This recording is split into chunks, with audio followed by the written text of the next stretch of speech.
Oh, I definitely missed it. All right, questions? Can I ask you an NIL question? Yeah? I think you're probably the athlete that is the most prominent on the campus in getting these. How has that been? How much time has it taken from the last, I don't know, 2 months of your life? How many deals do you have?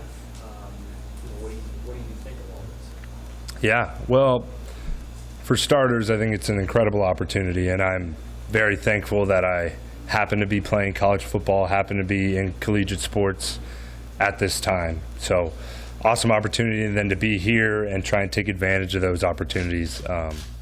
Really lucky. Second, I've been lucky enough to work with a couple companies, and it's been fun. It can be a bit time-consuming, and navigating all of that can be tricky. But luckily, there are companies like Open Doors, and we have some wonderful people here who work with us and help us navigate, whether it be offers, deals, whatever it is.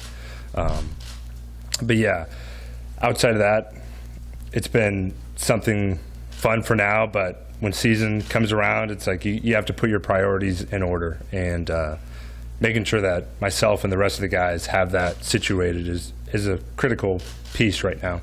Adrian, last week, Austin Allen characterized your situation at this part of your career that you're someone who has nothing to lose. So, do you understand where he's coming from on that? Definitely. I love that mindset. I think playing free and playing with a chip on your shoulder is sort of what that means to me. And I love it. And I love the fact that one of my teammates recognizes it. I think it's been a point of emphasis for myself, and just practicing like that, working out like that, and letting that carry over and hopefully engulf the team, that it can be our motto. Why is it that mindset at this point? How did it evolve?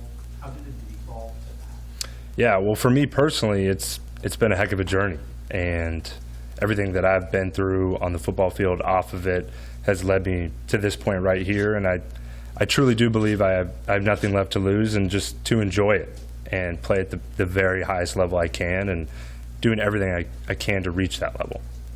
You had said in the spring that this is a prove-it season. Define what does that exactly mean? What is that to you? What do you need to see to know that you guys proved it?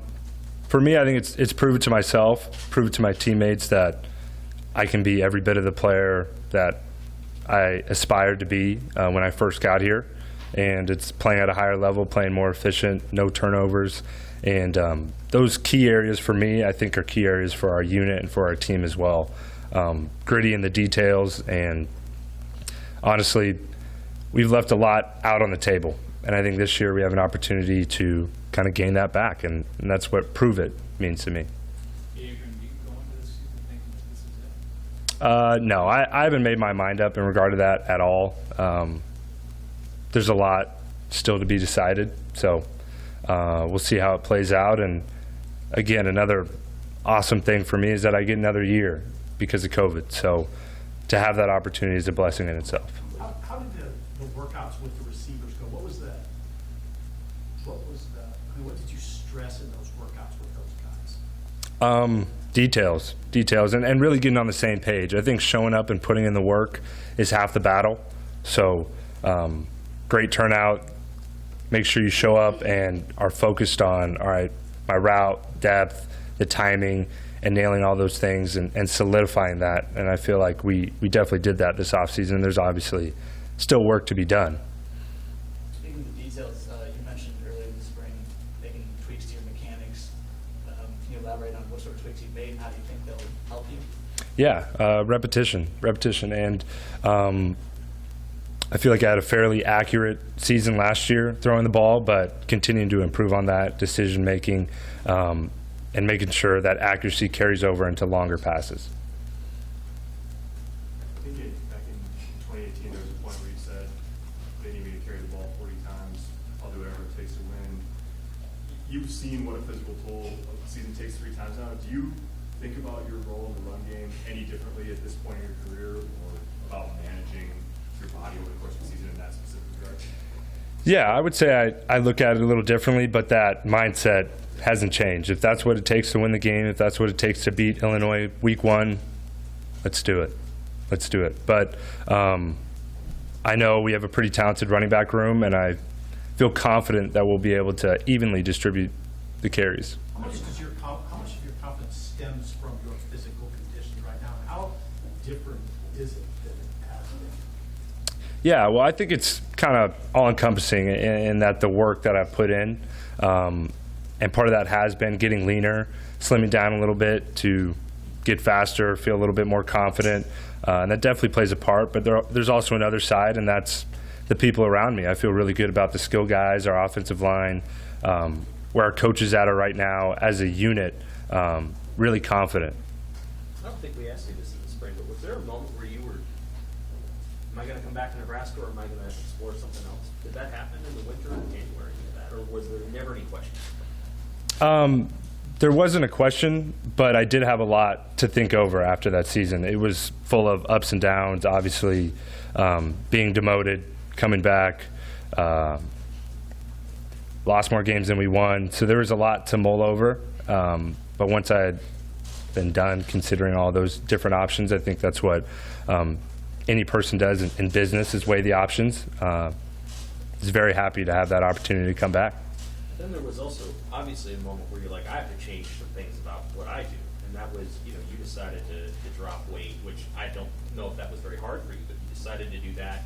You made some other changes. You got pretty involved as a leader, the podcast, other things. When did you make that decision? I've got to change something for year 4. Yeah. Yeah. I mean, you hit it right on the head. It wasn't good enough, and I needed to make some changes. And that started as soon as I stepped back on campus. And putting all my effort towards those changes and towards trying to be a better leader, better player, to elevate our team as a whole. What do you expect from Jurgens this year? Expect it all. I think he's a stud.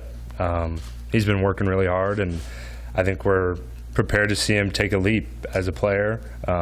He's done a lot of things this offseason that I have really appreciated, and that stems from stepping more into that leadership role, and I'm excited to see what he can do. You own some of his beef jerseys here? Naturally.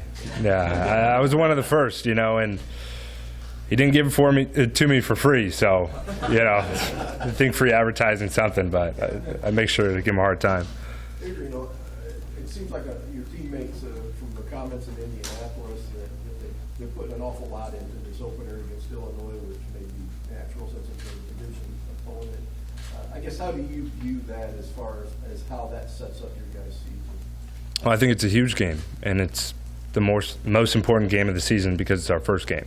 And also it's a Big Ten opponent, Big Ten West opponent, and guys are excited. We're finally back playing sort of a regular-looking season, and we put a lot of emphasis on it. And I think it will be big for us in creating momentum and also setting a standard for how we want to play the rest of the season. Does that, having a West Division opponent right out of the gate, as you guys go into fall camp, does that kind of create a different vibe than, say, if you're playing, let's say, a non-conference opponent against maybe someone that, a name that isn't all familiar? Yeah. I pick up what you're putting down. I don't know. I don't know because we haven't been there yet. But, well, I guess sort of last year. But I think the intensity and the standard that we're striving for right now would be like that regardless of who the opponent was. So the point about your role in the run game, how do you balance staying in this new way that you clearly have designated was a necessary change, and also keeping the body bulked up and prepared for whatever punishment may be coming? Yeah, well, it's definitely a fine line, and luckily we have great nutritionists and a strength staff who understands what weight I can play at, a healthy weight, and I feel like I'm there. So it's a matter of maintaining that, taking care of my body, and making sure I'm taking measures post-practice, post-game to stay as healthy as possible throughout the year. Who's a receiver you're excited to see realize their potential? There's a lot of guys. I would say Xavier Betts. Xavier Betts. I think he's getting a hold of that, and he has this summer. He's put in a ton of work, and I think with a lot of the guys in that room, there's just another level to be unlocked, and we're in the process of doing that. Xavier, when he runs, it looks effortless, right? I mean, it's just Yeah. you can see. What have you talked to him about in terms of how he can get on the same page with you so that there's trust and chemistry and all those things? Yeah, well, we've had a decent amount of personal conversations about what he means to this team, and what he can do for the unit and the team as a whole. I mean, I think he's a difference maker, and not only him, there are other guys in that room as well. But I think letting guys know how much they mean to not only me as a quarterback, but to this group, and that it's bigger than just the individual goes a long way. Got time for 2 more? You've had a bunch of those skill guys, receivers, and running backs that maybe have been on campus for a few months or a year, but you haven't played all that much with them in a game setting. So how's that process been? Does it feel like a new group? Does it feel like a group you're really familiar with? Yeah, it's funny you say that, because it doesn't feel really like a new group to me. I think we've done a great job of forming chemistry off the field that's really helped the on-field transition come along a lot faster. We've also gotten a lot of work kind of on our own time, and I think that has definitely added to that fact.